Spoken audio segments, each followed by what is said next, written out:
Hello और स्वागत है एक और अपडेट वीडियो में। ये वीडियो है इथेरियम के बारे में। तो दोस्तों यहाँ इस चार्ट पर अभी भी रेंज हो रहा है। प्राइस ने 3 फरवरी के टॉप के बाद एक करेक्शन फॉर्म की है एक एबीसी स्ट्रक्चर के तहत।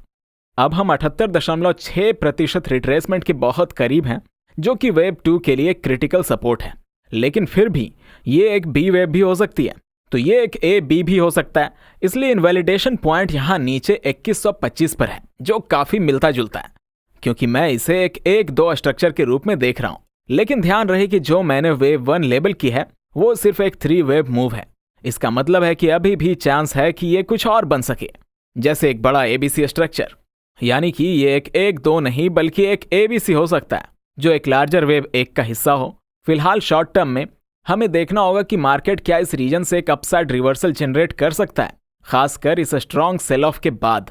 जब मैं ये वीडियो रिकॉर्ड कर रहा हूं, प्राइस एक रेजिस्टेंस एरिया में है जो 2445 से 2585 डॉलर के बीच है, और मुझे लगता है कि एक और लोअर लो आने की संभावना है। लेकिन ओवरऑल स्ट्रक्चर अभी भी बुलिश ही है। दोस्तों, जब तक प्राइस 3 फरवरी का लो जो कि 2125 डॉलर के पास है उसके ऊपर बना रहता है।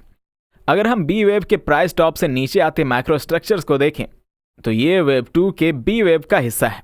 ये बी वेव प्राइस टॉप कुछ एक्सचेंजेस पर ज्यादा हाई बना रहा है। इसका मतलब ये हो सकता है कि मैक्रो स्ट्रक्चर परफेक्ट एक्यूरेट ना हो, और ये भी हो सकता है कि हम ऑलरेडी बॉटम देख चुके हों।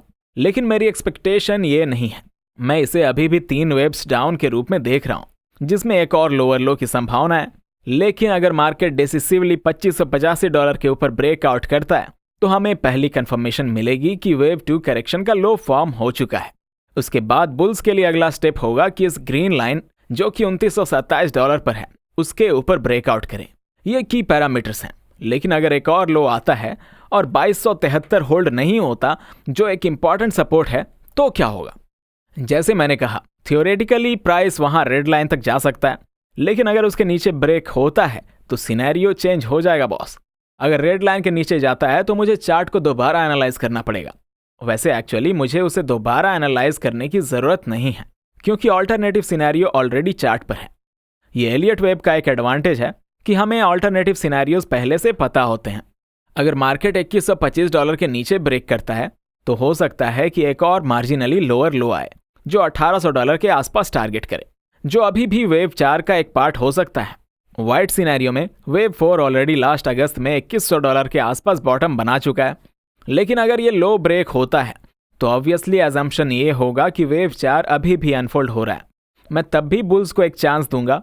लेकिन मैंने कई वीडियोस में यह मेंशन किया है कि इथेरियम अब तक बिटकॉइन से अंडर परफॉर्म कर रहा है और इस साइकिल में अच्छा परफॉर्म नहीं किया है। इसलिए इथेरियम को लेकर हमें अभी भी कॉशियस रहना पड़ेगा दोस्तों। लेकिन मैं अभी भी इथेरियम के बुलिश पोटेंशियल को रिजेक्ट नहीं कर रहा हूं। लेकिन जब तक एक कंफर्मेशन नहीं मिलती कि एक लोकल लो फॉर्म हो चुका है, हमें थोड़ा केयरफुल रहना होगा।